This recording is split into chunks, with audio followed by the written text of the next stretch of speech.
Hello everyone, welcome back to our channel. मैं ज्योति शर्मा ये video लाई हूँ आपके लिए सर रिचर्ड स्टिल के वर्क द स्पेक्टेटर क्लब पर बेस्ड। तो सबसे पहले अपन जानेंगे कि द स्पेक्टेटर क्लब जो है उसके अंदर राइटर ने क्या बताया है, क्या लिखा है, आप क्या पढ़ने वाले हो उसके बारे में थोड़ा सा जान लो। ठीक है, यानी टेक्स्ट पर अपन बाद में चलेंगे, पहले अपन एक बार समरी देख लेते हैं। तो इन दिस ऐसे sir Richard still introduces a fictional group, एक फिक्शनल ग्रुप को इंट्रोड्यूस करवाएंगे आपको। इसमें 6 मेंबर्स के बारे में बात करेंगे ये। ठीक है, तो ये क्या है, एक फिक्शनल ग्रुप है। इजीली पहले समझ लो ताकि टेक्स्ट इजीली समझ में आ जाएगा फिर आपको। इन दिस ऐसे sir Richard still introduces a fictional group, एक फिक्शनल ग्रुप इंट्रोड्यूस करते हैं जिसको उन्होंने द स्पेक्टेटर क्लब बोला है। Created for the Spectator, it is created for the Spectator. The main purpose, main उद्देश्य क्या है इस क्लब का प्रेजेंट करने का, वो क्या है, मेन पर्पज वो है to present different types of people in society through interesting characters. यानी अलग अलग 6 कैरेक्टर्स आपको बताएंगे और वो 6 कैरेक्टर्स सोसाइटी के डिफरेंट जो फेजेस हैं, डिफरेंट जो स्टेजेस हैं या डिफरेंट जो पार्ट्स हैं उनको आपको समझाएंगे। यानी अलग अलग लोग अलग अलग तरीके से कैसे सोचते हैं, वो अलग अलग इन्होंने फील्ड से लिए हैं। Instead of directly giving moral lesson, कि वो डायरेक्टली मोरल लेसन दे सकते थे, लेकिन इसके बावजूद उन्होंने क्या किया, डायरेक्टली मोरल लेसन नहीं दिए, बल्कि ऑथर ने यूज किया है इन पर्सनैलिटीज को ताकि वो रीडर्स को समझा सकें इंसान का नेचर। ठीक है, इट मीन्स कि the author uses these personalities to help readers understand human nature in a natural, engaging and enjoyable way. तो ये तो हो गया ऐसे के बारे में कि क्या इसके अंदर बताना चाह रहे हैं। अब क्या क्या बताया है उसको भी ब्रीफली जान लो, फिर चलेंगे अपन टेक्स्ट पर। ठीक है, और टेक्स्ट में अपन वर्ड टू वर्ड रीडिंग नहीं करेंगे, उसको समझेंगे, क्योंकि अपने इस वीडियो का मेन मकसद, और ये कहिए कि इस पूरे चैनल का मेन मकसद ये होता है कि आपको हर एक टॉपिक को इजी करके समझाया जा सके। ठीक है, रीडिंग आप बहुत इजीली आराम से कर सकते हैं, उसके लिए टाइम वेस्ट नहीं करेंगे। Sir Roger de Coverley first character है, द स्पेक्टेटर क्लब का फर्स्ट कैरेक्टर है जिसके बारे में राइटर बताएंगे। तो ये जो कैरेक्टर है जिसका नाम सर रोजर डी कावर्ली है, he is the most important memorable member of the club, right. और ये क्लब कैसा है, ये एक फिक्शनल क्लब है। He is a kind and generous country gentleman जो एक बार प्यार में पड़ जाता है एक ब्यूटीफुल विडो के साथ, लेकिन वो रिजेक्ट कर देती हैं इनको, तो हार्ट ब्रेक हो जाता है इनका, किनका, सर रोजर डी कावर्ली का, जो कि कंट्री जेंटलमैन है। और इस हार्ट ब्रेक की वजह से वो बहुत डीपली चेंज हो जाते हैं, and since then he has become somewhat old fashioned, right. यानी अपने फैशन सेंस को खो देते हैं, जैसा वो जिस समय उससे प्यार किया करते थे, जिस समय उन्होंने प्रपोज किया था उस लेडी को, रिजेक्ट हुए थे, उसी फैशन के अंदर ही रहते हैं हमेशा। आगे अपन टेक्स्ट में समझेंगे। केयरलेस अबाउट हिज अपीयरेंस, यानी अब उन्हें फर्क नहीं पड़ता कि वो कैसे दिखते हैं। जब तक वो उस औरत के प्यार में थे अपने आप को अच्छे से ड्रेसअप किया करते थे, लेकिन रिजेक्ट हो जाने के बाद में केयरलेस हो गए, अपना जैसे कैसे वो दिखते हैं उस बारे में वो सोचते नहीं है। Still wearing cloth from that earlier period, यानी पहले जैसे कपड़े पहना करते थे उस समय, जिस समय वो प्यार में थे, वैसे के वैसे कपड़ों में ही रहते हैं। Despite his old habits he is loved by everyone, इस तरीके की विचित्र हरकतें, मतलब बहुत विचित्र सी आदत उनके अंदर होती हैं, आदतें होती हैं, लेकिन फिर भी लोग उन्हें प्यार करते हैं जो भी उनके आसपास होते हैं। हिज सर्वेंट्स आर लॉयल, इनके सर्वेंट्स लॉयल हैं। हिज टेनेंट्स आर प्रॉस्पेरस, इनके जो भी किराएदार हैं वो समृद्ध हैं। And he treats all people with warmth and respect, और ये हर एक इंसान के साथ में बहुत अच्छे से बिहेव करते हैं, बहुत इज्जत के साथ में। ही रिप्रेजेंट काइंडनेस, तो ये बंदा जो है ये किस चीज को रिप्रेजेंट कर रहा है, ये है मेन बात, ये काइंडनेस को रिप्रेजेंट कर रहे हैं, ये ट्रेडिशन को रिप्रेजेंट कर रहे हैं, और ये ह्यूमैनिटी को रिप्रेजेंट कर रहे हैं। उस टाइम ये इंसान जो है सर रोजर डी कावर्ली, उस क्लब का एक मेंबर जिसको फर्स्ट नंबर पे लिया है एक्सप्लेन करने के लिए, ये काइंडनेस को, ट्रेडिशन को और ह्यूमैनिटी को रिप्रेजेंट कर रहे हैं। सेकेंड लास्ट स्टूडेंट है एक टेम्पलर। ये जो लास्ट स्टूडेंट है हाईली इंटेलिजेंट यंग मैन है जो कि ला पढ़े हैं, only because his father insist, क्योंकि इनके पिताजी ने इनको इंसिस्ट किया था। ठीक है, रियलिटी में he is more interested in literature, ज्यादा इसका लिटरेचर और फिलोसफी और थिएटर के अंदर इंटरेस्ट है। लॉ इसलिए पढ़ा क्योंकि पापा चाहते थे। तो he understands classical writers much better than legal text and spends his time observing human emotions rather than legal cases. Clear है, क्योंकि इंटरेस्ट इसका लिटरेचर में था, फिलोसफी में था, थिएटर में था। तो सेकंड जो करेक्टर दिखाया है सोसाइटी का, वो एक लॉ स्टूडेंट है जिसका नाम टेम्पलर है, बहुत इंटेलिजेंट यंग मैन है। वो लॉ की स्टडी करता है क्योंकि फादर उसके चाहते हैं, बट खुद इंटरेस्ट किस में रखता था, लिटरेचर में, फिलोसफी में और थिएटर में। He understands classical writers, classical writers को समझने much better than legal text, legal text से ज़्यादा क्लासिकल राइटर्स को ज़्यादा अच्छे से समझ पाता है, और स्पेंड करता है अपना टाइम ऑब्जर्व करने में human emotions को rather than legal cases, right? To outsiders he seems quite an ordinary, outsiders को बिल्कुल ही क्वाइट और ऑर्डिनरी दिखते हैं, लेकिन अपने क्लोज फ्रेंड्स को कैसे दिखते हैं, intelligent depth of thought. He represent intellectual curiosity, ये रिप्रेजेंट करते हैं भाई इंटेलेक्चुअल क्यूरियोसिटी को और कन्फ्लिक्ट को, जो कि पर्सनल इंटरेस्ट और ड्यूटी के बीच में होता है, ठीक है। मेजोरिटी ऑफ स्टूडेंट्स के साथ में इस तरीके से होता ही है। थर्ड है sir Andrew Freeport. Third character जो हमें यहाँ पे दिखाया है वो एंड्रयू फ्रीपोर्ट दिखाया है। एक सक्सेसफुल और प्रैक्टिकल बिजनेसमैन है ये, यानी बिजनेसमैन वाली जो क्लास होती है उसको रिप्रेजेंट कर रहे हैं ये कॉमर्स वाले वर्ड को रिप्रेजेंट करेंगे।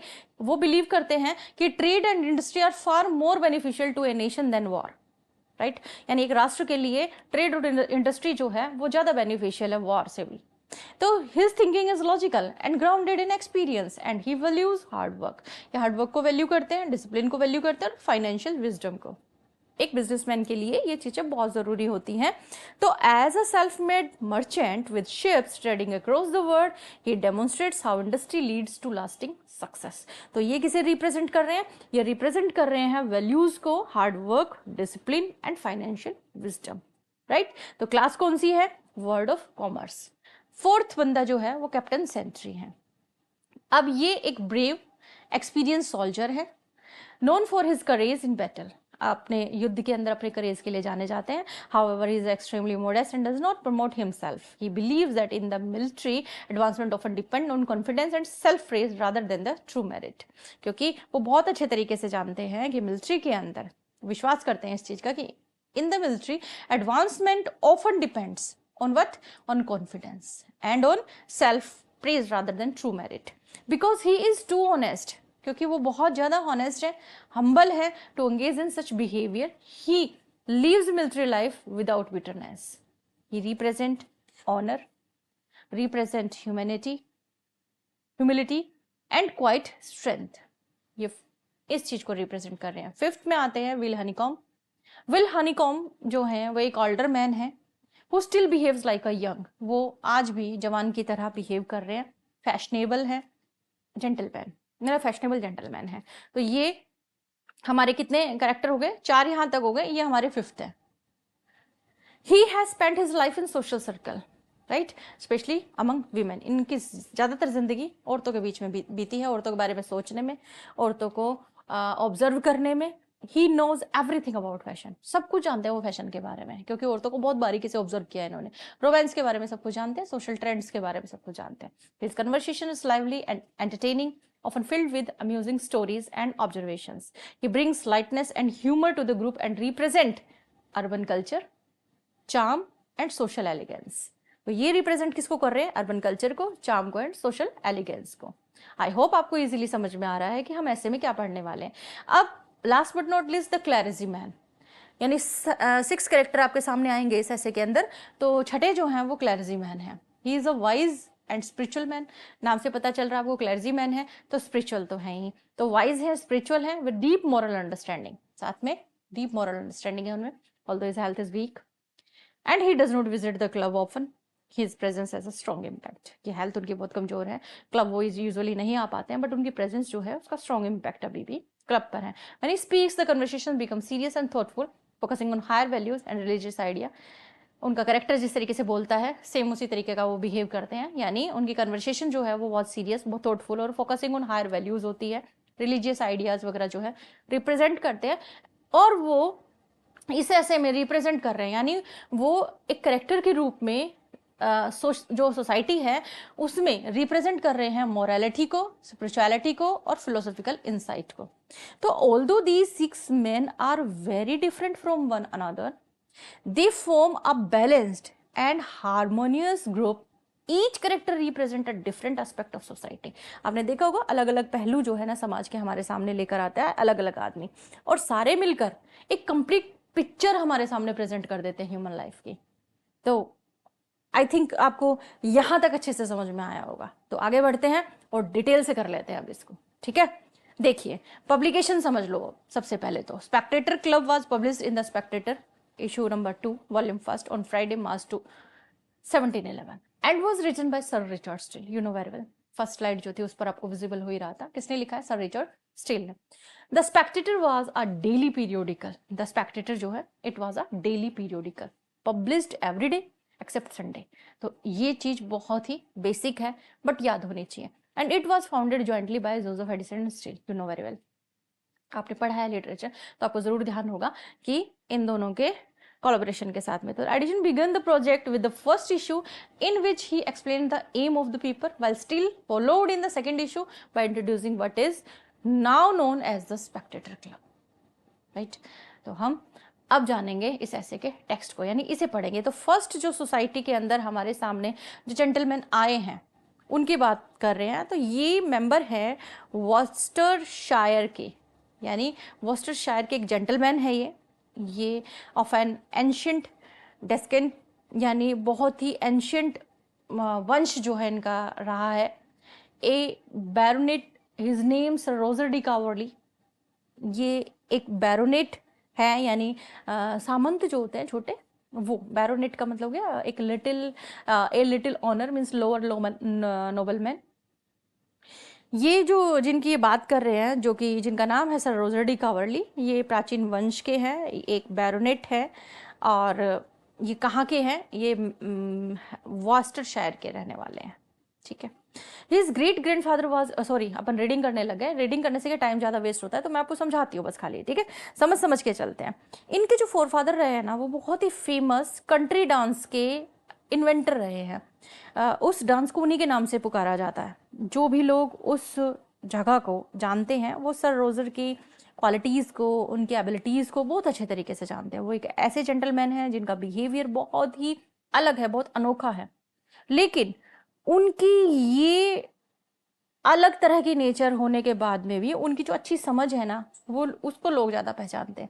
और दुनिया के तौर तरीकों के अपोजिट वो केवल इसलिए क्योंकि उनको लगता है कि दुनिया जो है ना गलत रास्ते पर जा रही है। हालांकि उनके स्वभाव के कारण कोई उनका एनिमी नहीं बनता, क्योंकि वो कभी भी इस काम को ना किसी कड़वाहट के साथ या जिद्दीपन के साथ में नहीं करते हैं। और रीति रिवाज, जो फॉर्मेलिटीज़ हैं, उनसे फ्री होने के कारण वो सभी लोगों को खुश करने में भी मतलब कैपेबल है, मोर कैपेबल है प्लीज करने के लिए लोगों को, right. When he is in the town, हाँ अब देखो यहां तक आपको समझ में, अब रीडिंग करते हैं ना तो डबल डबल टाइम लग जाता है, ठीक है, क्योंकि देखिए जब वो टाउन में थे, है ना, when he is in the town he lives in Soho Square, it is said he keeps himself a bachelor. ये कहा जाता है कि उन्होंने अपने आप को कैसा रखा, बैचलर रखा, खुद को बैचलर रखा।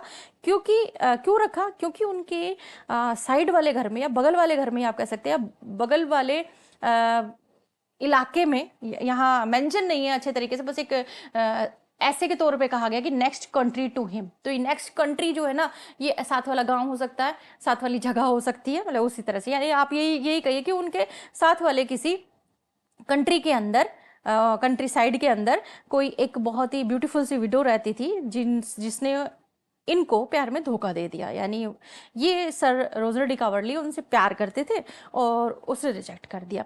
तो इस डिसअपॉइंटमेंट से पहले सर रोजर एक ऐसे इंसान थे जिसे आप एक बहुत ही मतलब बहुत अच्छा इंसान कह सकते हैं, मतलब बहुत फाइन जेंटलमैन कह सकते हैं आप, बहुत फाइन जेंटलमैन थे, हाँ राइट। उन्होंने अक्सर लॉर्ड रोचेस्टर और सर जॉर्ज एथरिज के साथ हमेशा जो डिनर है वो किया था। शहर में पहली बार आने पर एक कॉम्पैक्ट जो है वो भी लड़ा था, यानी बहुत पॉपुलर टाइप के थे। कॉफ़ी हाउस में डॉसन को सिर्फ मतलब एक डॉसन एक बहुत ही गंदा इंसान था, मतलब लड़ाई झगड़ा बहुत किया जाता था, जिसको गुंडा बोल देते हैं, मवाली गुंडा इस तरीके का। तो उसके साथ झगड़ा कर लिया था, उसको लात भी मारी थी क्योंकि उसने इनको बोल दिया था लड़का, मतलब इस तरीके से बोल दिया था, मतलब इज्जत के साथ बात नहीं करी, तो इसलिए उसके साथ इनका झगड़ा भी हो गया था। लेकिन ये सारी चीज़ें इनको अफेक्ट नहीं करी, बल्कि जो अभी ऊपर मेंशन किया ना कि एक ब्यूटीफुल सी लेडी के साथ इन मतलब एक ब्यूटीफुल सी लेडी से ये प्यार कर बैठे थे और उसने इन्हें रिजेक्ट कर दिया था, तो उस लेडी का जो बुरा व्यवहार हुआ इनके साथ, उसकी वजह से वो थोड़े सीरियस हो गए, यानी उनको बहुत फर्क पड़ा। ईयर एंड हाफ, यानी लगभग ये कहिए कि बहुत टाइम तक वो परेशान रहे, इस दुख से उभर नहीं पाए, 1.5 साल तक। हालांकि उनका स्वभाव है ना वो नेचुरल रूप से हंसमुख रहने वाला था, और वो चीज़ भी दुख से इनको उभार नहीं पाई, फिर भी वो अपने लिए लापरवाह हो गए। उसके बाद कभी भी उन्होंने अच्छे कपड़े नहीं पहने। वो आज भी उसी कट वाले कोट को पहन रहे थे, जिस कोट को पहनकर उस दिन गए थे, जिस दिन उसे प्रपोज करने गए थे, आज भी उसी को ही पहन रहे थे। ठीक है, और मतलब ये बताया कि मतलब कंटिन्यू उसी कोट को पहन रहे हैं जो उस समय फैशन में था। तो ये चीजें बता रही है कि कितना डीपली वो उस चीज से अफेक्ट हुए थे। राइट, आगे देखिए। It is said sir Roger grew humble in his desire after he had forgot his cruel beauty, कि मतलब वो उस ब्यूटी को उन्होंने क्रूअल कहा है, यानी बहुत क्रूर ब्यूटी को भूलने के बाद अपनी इच्छाओं में इतने ज़्यादा सॉफ्ट हो गए कि अब अपनी इच्छाएं उन्होंने मार ली। और ये तक कहा जाने लगा कि अब तो वो भिखारी जो होते हैं ना, वो या फिर बंजारे जो होते हैं ना, उनके साथ भी अपनी रिलेशन बना लेते हैं, यानी उनको भी अपना दोस्त बना लेते हैं। अब उनका स्टैंडर्ड जो है ना, वो उन्होंने अपना बिल्कुल एकदम ख़त्म सा कर लिया है। और उनके फ्रेंड्स जो हैं वो उनके इस बिहेव को देखकर उनको मजाक के रूप में भी ले लेते हैं कई बार। वो अब अपने 56th ईयर में है, यानी वो 56 साल के जो है हो चुके हैं, यानी 56वें साल में हैं, खुश रहने वाले, हंसमुख दिखने वाले, जिंदा दिल। शहर और गांव दोनों जगह पर एक अच्छा सा उन्होंने एनवायरनमेंट बना रखा, अपने घर जैसा माहौल बना रखा है, और वो ह्यूमैनिटी के बहुत बड़े लवर हैं। लेकिन उनके व्यवहार में एक ऐसी झलक सी दिखती है कि उनकी सम्मान किए जाने की बजाय, यानी लोग उनको ऑनर करें उसके बजाय उनसे लोग ज़्यादा प्यार करते हैं, उनसे सब प्यार करते हैं। उनके किराएदार जो हैं वो अमीर होते जा रहे हैं, उनके नौकर जो हैं वो बहुत सेटिस्फाइड हैं। इवन लेडीज़ जो उनके कांटेक्ट में आती है वो भी उनसे प्यार करती हैं, यानी एक तरह से उनको पसंद करती हैं। Young man are glad of his company, जो भी युवा लोग उनकी संगति में आते हैं ना, वो सभी खुश होते हैं उनके साथ रह के। जब वो किसी के घर जाते हैं तो वो नौकरों को उनके नाम से बुलाते हैं, यानी उनको उनकी इज्जत करते हैं। तो मुझे ये बताना नहीं भूलना चाहिए कि सर रोजर एक बहुत ही बेस्ट टाइप के इंसान है। सर रोजर एक justice of the quorum, right. Quorum का मतलब है select group of legal justice. ठीक है, तो ये जो है एक वहाँ का मतलब that he फिल्स the chair at a quarter session with great abilities 3 months ago gained universal applause by explaining a passage in the game act. मतलब ये चीज़ मैं अभी तक मैंने सर रोजर की प्रोफेशन के बारे में नहीं बताया था। बोले मैं ये बात भूलना नहीं चाहता बताना कि सर रोजर एक विशेष तरीके के क्या है, मतलब उनके अंदर ग्रेट एबिलिटी है। और किस चीज़ की, जस्टिस ऑफ द कोरम, कि वो एक स्थानीय जो न्यायालय है ना उसमें बहुत ही योग्यता के साथ में अध्यक्ष की जो कमान है उसको संभाले हुए हैं। और 3 महीने पहले उन्होंने गेम एक्ट के एक लॉ की, एक नियम की ना एक्सप्लेनेशन की है, और उन्होंने सबसे ही उस चीज़ के लिए क्या ली है, बहुत ही वाहवाही लूटी है, यानी सब ने उस चीज़ के लिए प्रेज की है। तो फर्स्ट तो ये थे। अब सेकंड कौन है, the gentleman next in steam, यानी सेकंड जो सम्मान के अधिकार हैं, जो अधिकारी हैं, जो अगले जो जेंटलमैन हैं, वो भी एक कुंवारे इंसान यानी बैचलर ही हैं। इनका ये जो इनर टेम्पल के मेंबर हैं, यानी who is a member of Inner Temple, a man of great probity wit and understanding, यानी ये जो इंसान है ईमानदार है, हाजिर जवाब है, समझदार है। लेकिन इन्होंने अपने रहने की ये जगह अपनी इच्छा की वजह से नहीं ली, यानी वो लॉयर हैं, ये उनकी इच्छा नहीं है, बल्कि अपने फादर के इंस्ट्रक्शंस को फॉलो करते हुए उन्होंने ये चीज़ चुनी है। उन्हें वहाँ देश के जो कानून हैं उनको स्टडी करने के लिए रखा गया था। लेकिन वो ज़्यादा किस चीज़ के विद्वान हैं, वो ज़्यादा किन चीज़ों को मानते हैं, वो समझना चाहते हैं लिटरेचर को, उन चीज़ों के ज़्यादा बड़े विद्वान हैं वो।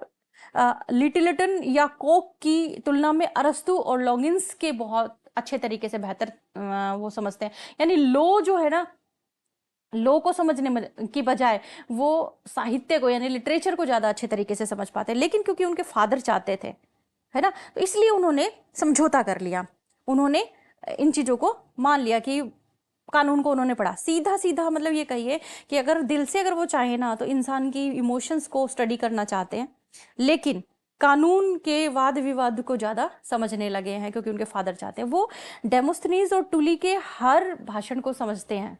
आगे वो बताएंगे कि टुली और डेमोस्ट्रेट मतलब उस टाइम के उनके बारे में कहा जाता है। देखिए आगे ऐसे के अंदर दिया हुआ है, ही नोज द आर्ग्यूमेंट। कौन है ये डेमोस्थनीज और टुली, ये मैं आपको बता दूं। एक्चुअली जो डेमोस्थनीज है ना, ये एंशियंट ग्रीस के सबसे महान ओरेटर जाने जाते थे। और जिनकी हम बात करें टुली, ये जो थे ये भी बहुत मतलब रोम के महान वक्ता थे, तो बहुत जानी मानी हस्ती थे दोनों के दोनों।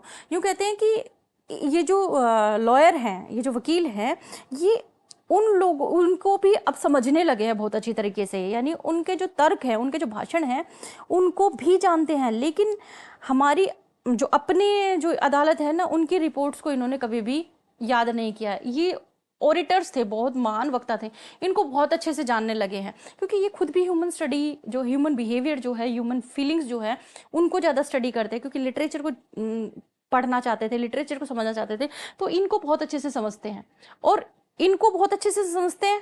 हाँ, लेकिन लॉयर है, लॉयर होने की वजह से इनको केस याद होने चाहिए, लेकिन कह रहे हैं इनको अपनी जो अदालत है ना, उनकी रिपोर्ट का एक भी केस याद नहीं है। किसी ने भी उन्हें लेकिन फिर भी फुली नहीं समझा कि वो मूर्ख है, लेकिन उनके जो क्लोज फ्रेंड हैं वो जानते हैं कि भाई इसका मेन इंटरेस्ट जो है ना, वो साहित्य के अंदर है, ह्यूमन बिहेवियर के अंदर है, ह्यूमन फीलिंग्स के अंदर है। बहुत ज़्यादा हाजिर जवाब वाले हैं। उनका ये जो स्वभाव है, उन्हें एक ही टाइम में बिल्कुल एकदम ऐसा बना देता है कि जैसे ये अपने प्रोफेशन के लिए परफेक्ट है, राइट। और as few of his thoughts are drawn from business, they are most of them fit for conversation. His taste for books is a little too just for the age he lives in, right?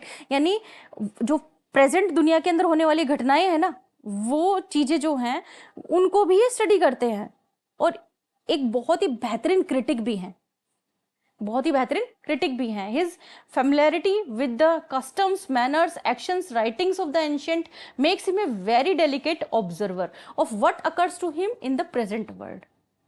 यानी वो देखते हैं कि present world के अंदर किस तरीके का सब हो रहा है। He is an excellent critic, बहुत एक्सीलेंट क्रिटिक हैं वो इसीलिए। And the time of the play in his hour of business, exactly at 5 he passes through New Inn, crosses through Russell Court and take a turn at Will's till the play begins.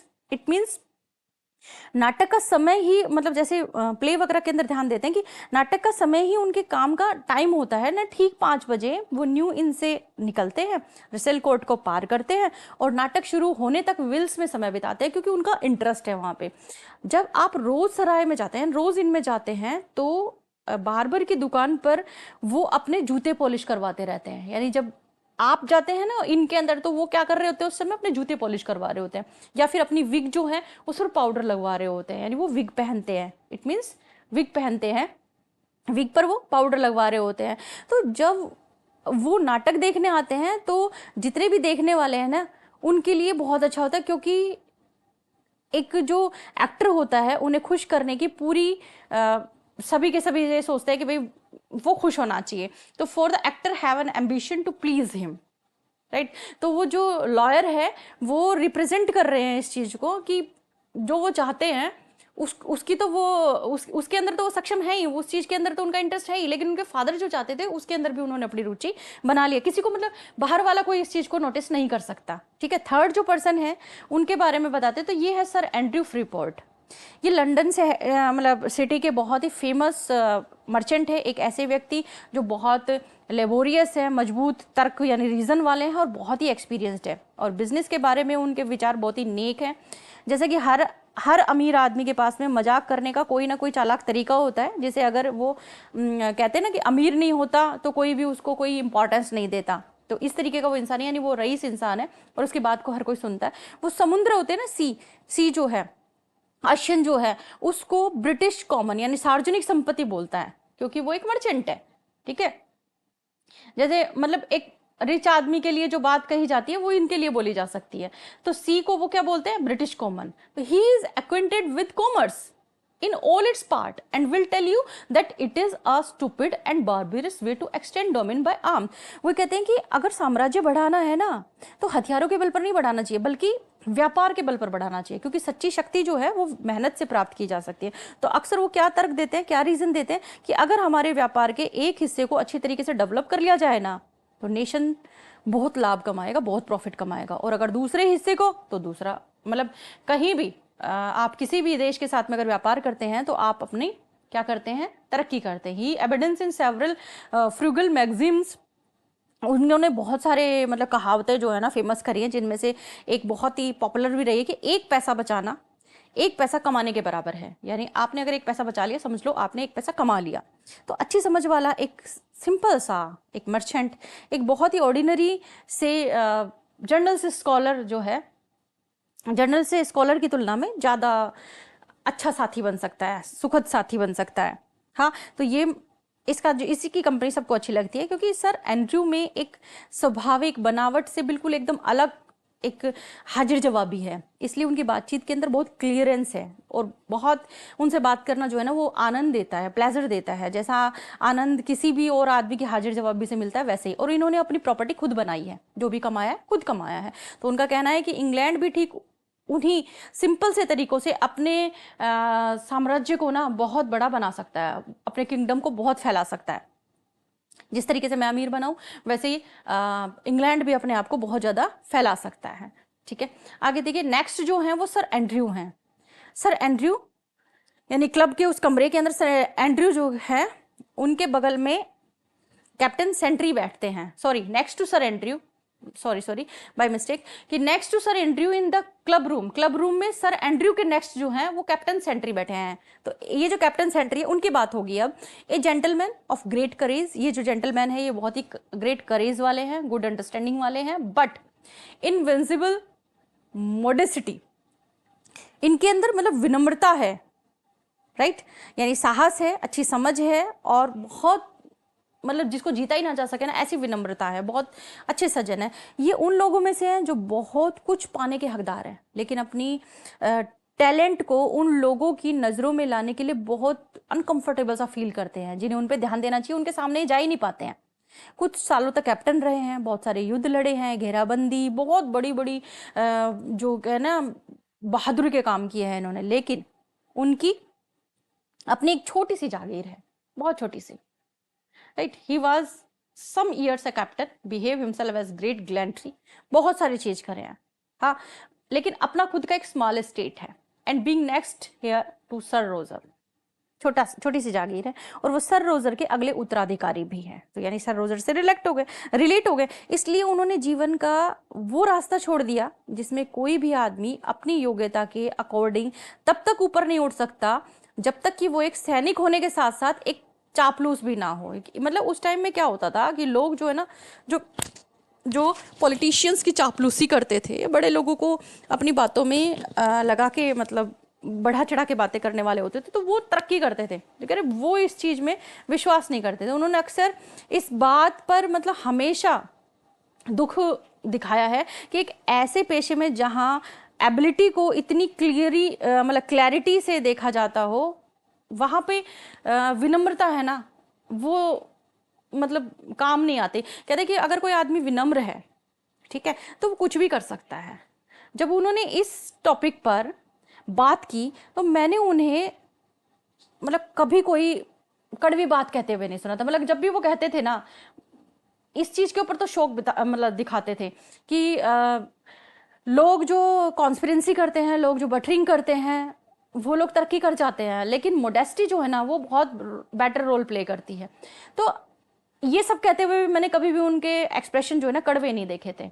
ये भी वो बहुत अच्छे तरीके से कहते थे। Strict honesty and even regular behavior are in themselves obstacle in him, यानी एक सख्त ईमानदारी और एक बिल्कुल समान नियमित व्यवहार जो है ना अपने आप में उस आदमी के लिए बाधाएं हैं, हिंडर हैं, जिसे उस भीड़ को चीरकर आगे बढ़ना है। वो लोग जो चापलूसी करने वाले उनसे भिड़कर आगे बढ़ना है ना, उनके लिए हिंडर का काम कर जाती हैं।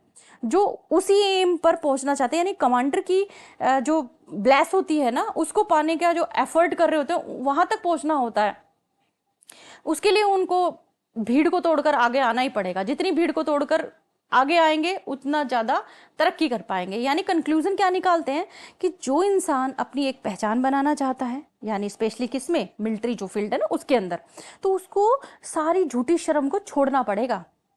और बाकी के जो दावेदार है ना उनकी जो स्ट्रॉन्ग डिटर्मिनेशन है उसके खिलाफ खड़ा होना पड़ेगा, और अपने बचाव में एक एप्रोप्रिएट अपना सेल्फ रिस्पेक्ट दिखाकर, सेल्फ कॉन्फिडेंस दिखाकर आगे बढ़ना होगा। तो वो ये कहते हैं कि जो आपको मिलना चाहिए उस पर दावा करने में पीछे हटना एक कायरता है। ठीक वैसे ही इन्होंने भी अपने जो ड्यूटीज हैं उसको निभाया, तो ये हमेशा क्लियर रहे। और इस क्लियरेंस के साथ ये जो सज्जन है अपने और दूसरों के बारे में बात करते हैं, और यही जो बात करने का जो तरीका है, he sees it is a civil cowardice. बोलते हैं ना कि पीछे की तरफ लौट जाना तो कायरता है। पीछे की तरफ आप अपनी ड्यूटी से अगर पीछे की तरफ लौट गए ना तो वो कायरता है। यानी वो इस फील्ड के बारे में बताते हैं। कभी भी ज्यादा मतलब चापलूस नहीं होना चाहिए, अपने काम को तरीके से करना चाहिए। अपने बड़ों जो आपसे उच्च दर्जे के अधिकारी हैं उनके आदेश मानो, उनके आदेश का पालन करो, लेकिन चापलूस मत बनो अगर आप मिलिट्री फील्ड के अंदर अच्छा करना चाहते हो। तो the same frankness runs through all his conversation. ये जो फ्रैंकनेस है, ये फ्रैंकनेस जो है वो इनकी पूरी की पूरी कन्वर्सेशन के अंदर दिखाई देती है। The military part of his life has furnished him with many adventures, in the relation of which he is very agreeable to the company, for he is never overbearing, though accustomed to command men in the utmost degree below him, nor ever too obsequious, for an habit of obeying and men highly above him। कि मतलब इस चीज को बताते हुए वो ये कहते हैं कि ये जो मतलब बहुत बेबाक होके जो ये बात कह रहे हैं ना, ये इनकी बातचीत के अंदर झलकता है। जब ये मिलिट्री की बात करते हैं, मिलिट्री के से जुड़े हुए ड्यूटीज़ की बात करते हैं, तो कह रहे बहुत सारे ब्रेवरी के काम जो है ना वो करता है इंसान। हालांकि बताते हैं कि हमें कभी भी अपने जो बड़े हैं, हमारे जो अधिकारी हैं, उनकी बात को मानना चाहिए, लेकिन इस तरीके से कभी जब फर्ज की बात आ जाती है ना तो चापलूस नहीं बनना चाहिए। कभी भी उनकी बात को मानते हुए, उनकी आज्ञा को मानते हुए भी हमें ईमानदारी दिखानी चाहिए अपने काम के लिए। नेक्स्ट है, बट दैट आवर सोसाइटी में not appear A set of humourist unacquainted with the gallantries and pleasures of the age, we have amongst us the gallant will honeycomb। यानी हमारा समाज जो है वो ऐसे ही सन की लोगों का ना लगे, इसलिए हमारे बीच में एक फैशनेबल विल हनीकॉम भी है जो थोड़े से अलग है। ये जो जेंटलमैन है ये अपनी उम्र के हिसाब से नहीं है, यानी उम्र इनकी बढ़ गई है लेकिन अभी भी अपने आप को जवान समझते हैं, अपने शरीर का ध्यान रखते हैं, जो कुछ इनके पास में उसको संभाल के रखते हैं। इनके चेहरे पर यानी माथे पर झुर्रियाँ आ गई हैं, लेकिन फिर भी मस्तिष्क के निशान है, उनका इफेक्ट कम है इनके ऊपर। शरीर अच्छी तरह से सुडौल, अच्छी ऊंचाई का है, बातचीत करने में बहुत टाकेटिव टाइप के हैं, विट्टी हैं, और ज़्यादातर क्या है ये आदमी से ज़्यादा औरतों के ऊपर ज़्यादा फोकस्ड है। यानी इन्होंने ज़्यादा से ज़्यादा अपना एंटरटेन करा है वीमेन को। तो he has all his life dressed very well. इन्होंने अपने आप को हमेशा अच्छे कपड़े पहना के रखा है, फैशन को बहुत अच्छे तरीके से जानते हैं ये, बहुत अच्छे तरीके से। He knows the history of every mode, यानी हर मोड को जानते हैं। Can inform you from which of the French kings wenches, ये तक बता सकते हैं आपको कि जो फ्रेंच राजा होते थे उनकी जो रखेल होती थी ना वो किस तरह से ड्रेसअप होती थी, और उनकी वजह से जो हमारी पत्नियां, हमारी जो बेटियां हैं, उन्होंने अपने बालों को करली करना सीखा। तो कौन थी वो जिसको कॉपी करके हमारी बेटी और हमारी वाइफ जो हैं उन्होंने फैशन सीखा, अपने बालों को कर्ल करना सीखा। That way of placing their hoods whose frailty has covered by such a short of petticoat. यानी बहुत छोटी छोटी चीज़ें वो बताते हैं कि जिस तरीके से एक तरीका जो है किसी औरत की कमजोरी को इस तरह से मतलब दिखाया गया है कि पैर दिखाने के लिए किसी औरत के घमंड ने किसी भी बहुत पर्टिकुलर सी एक ड्रेस के उस हिस्से को इतना छोटा कर दिया। यानी कैसे कैसे ड्रेस के पैटर्न चले हैं। शॉर्ट सा चाहिए in a word all his conversation and knowledge have been in the female world. सारा फीमेल के बारे में पता चलता है कि क्या तरीके के पेटीकोट पहना करती थी, मतलब किस शॉर्ट का था, पैर दिखे थोड़े से तो इस वजह से ड्रेस को कितना थोड़ा फुट से ऊपर पहना जाए, कट किया जाए, मीन्स इस टाइप की बातें। As other man of his age will take notice to you that such a minister sat upon such and such an occasion, he will tell you when the Duke of Monmouth danced at court। यानी लोग वहाँ उस time पे अलग अलग तरीके की बात करते थे। ड्यूक ऑफ मैनमाउथ के वहाँ पे कोर्ट के अंदर क्या हो रहा है, मतलब इस तरीके की बात करते थे, लेकिन इनके पास यही बातें होती थी सारी की सारी। यानी लोग बातें जो है बड़ी बड़ी क्या करते थे, बट इनके पास में सारी यही बात होती थी। यानी इनकी उम्र की कन्वर्सेशन की अगर बात की जाए तो औरतों से ज़्यादा इनका जो ध्यान है वो आदमियों से ज़्यादा इनका ध्यान जो है औरतों की तरफ होता था। यानी पूरी नॉलेज थी इनको औरतों की दुनिया के बारे में। राइट, आगे क्या है, head of his troop in the park. In all these important relation, he has ever about the same time received a kind glance or a blow of a fan from some celebrated beauty, mother of present lord such a one. It means कि उनको हमेशा ये चीज़ें रहती थी कि वो कभी भी कहीं पे भी जाते थे. अब जैसे ही इन्होंने बात की ड्यूक ऑफ मॉनमाउथ, यानी उस उनके कोर्ट के अंदर गए और वहाँ डांस चल रहा, तो उस समय पे भी वो ये नोटिस करते थे कि वहाँ पर कोई औरत है, वो ड्यूक को देख रही है, ड्यूक उनको देख रहा है, कौन किसके ऊपर अट्रैक्ट हो रहा है, कौन किसको कैसे इशारे कर रहा है, मतलब ये माइंड, ये ध्यान उनका चलता था. दूसरी जो लेडीज़ हैं वो जैसे भाई क्या सोच रही है उनके बारे में, तो ये बातें जो हैं वही उनकी चलती थी. मतलब यही चीज़ें वो जो नोटिस करते थे, वो भी एक अलग ही सोसाइटी का एक पहलू है जिसको रिप्रेजेंट कर रहे हैं वो, है ना. तो ये सब बातें वो यहाँ पे बता रहे हैं. If you speak of a young commoner that said a lively thing in the house, लेकिन वहाँ कोई कॉमन इंसान अगर कोई होगा, है ना, कोई भी कॉमन इंसान होगा ना, तो वो कुछ और बात करेगा, कुछ बहुत सीरियस टाइप की सी बात करेगा. जैसे कुछ भी बात हो सकती है कि ये कौन है, इसके वेन्स में किसका ब्लड है, इस तरीके की बातें होंगी. यानी वहाँ पर खड़ा कोई भी इंसान अगर पार्लियामेंट की बात कर रहा है, किसी यंग इंसान की बात कर रहा है, तो हो सकता है कुछ इस तरीके से बात कर ले कि इसकी रगों में तो अच्छा खून है, टॉम मिरेबल इसका फादर है, या इस तरीके की बात हो जाए कि उस दुष्ट ने इस मामले में मुझे धोखा दे दिया, या फिर इस तरह की बात हो जाएगी कि यंग लड़के की माँ ने मेरे साथ किसी बुरे इंसान से भी बदतर व्यवहार किया, जबकि मैंने किसी डिफरेंट किसी लेडी की तुलना उसके आगे, मतलब मैंने किसी के सामने प्रेम प्रस्ताव रखा था. मतलब इस तरह से बातें जो है वो क्या करते थे, जो लेडीज से रिलेटेड मेनली हुआ करती थी. तो this way of talking of is very much enlivens the conversation among us of a more sedate turn, and I find there is not one of the company by but myself who rarely speak at all, but speak of him as of that sort of a man who is usually called a well-bred fine gentleman.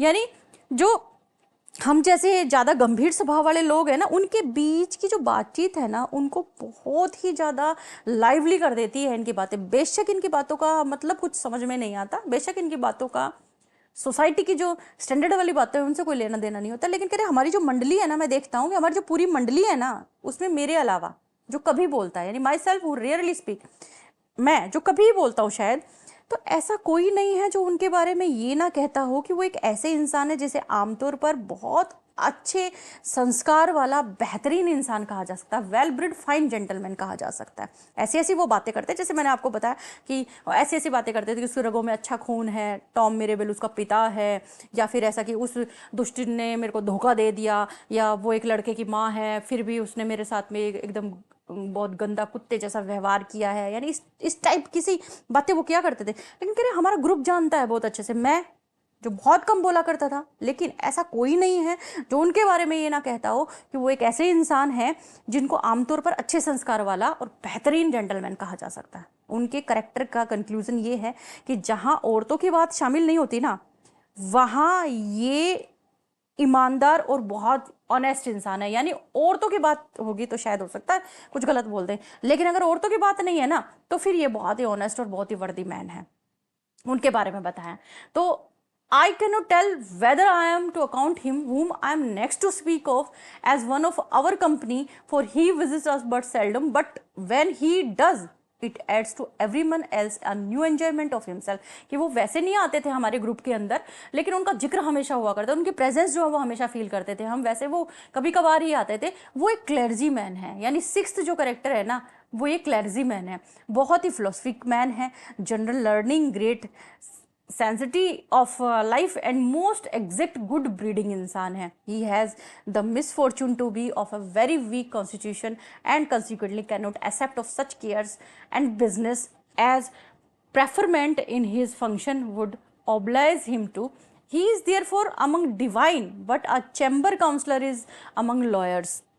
कि उनका शरीर बहुत कमज़ोर है और result के तौर पर वो उन चिंताओं और उन काम को, मतलब वो जो वर्क है उसको एक्सेप्ट ही नहीं कर सकते जो उनके पेशे और मतलब और जो ऊंचे जो स्टेज होती है, ऊंची जो पद होते हैं, उनकी वजह से उनके ऊपर कंपल्सरी हो जाते हैं, वो नहीं कर पाते.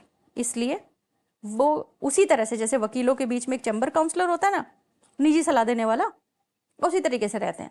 उनके मन की ईमानदारी, उनकी लाइफ की जो ऑथेंटिसिटी है, उनके लिए हमें अनुयायी बना देती है, यानी हम उन्हें ओबे करें, मतलब इस तरीके का हमें बना देती है। He seldom introduces the subject he speaks upon. उनके मन की ईमानदारी जो है ना वो दिखाई देती है, ठीक है।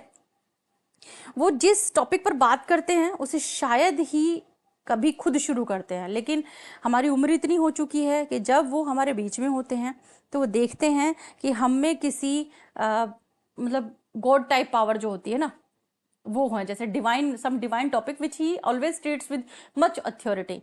वो बहुत ही अच्छे अधिकार के साथ में, विशेष अधिकार के साथ में किसी टॉपिक को प्रेजेंट करते हैं। हाँ, as one who has no interest in this world, as one who is hastening to the object of all his wishes and conceives hope from his decays and infirmities, these are my ordinary companies।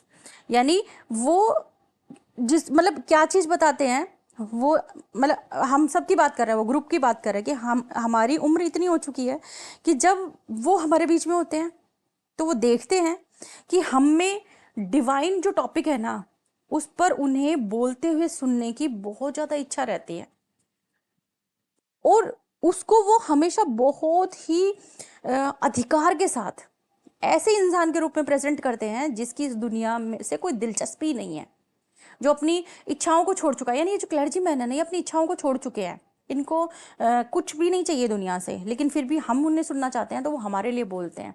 हाँ, जो अपनी शारीरिक गिरावट, बीमारियों से भी मतलब लड़ते हैं रोज। तो ये जो लोग हैं ना, ये मेरे रोजमर्रा के साथी हैं, ये मेरी सारे के सारे ऑर्डिनरी कंपेनियंस हैं, रोज जो मेरे साथ मिलते हैं। यानी ये पूरी स्पेक्टेटर क्लब के बारे में बात कर रहा है, जो लोग इकट्ठे होते हैं। तो एक लाइक कर दो, जल्दी से शेयर कर दो, जो भी नीडी है उनके पास में वो टॉपिक पहुंच जाना चाहिए, ज़्यादा से ज़्यादा शेयर कर दो, और चैनल को सब्सक्राइब जरूर कर लो, क्योंकि जब भी न्यू टॉपिक आए आपको उसका नोटिफिकेशन मिल जाए। Thanks for watching.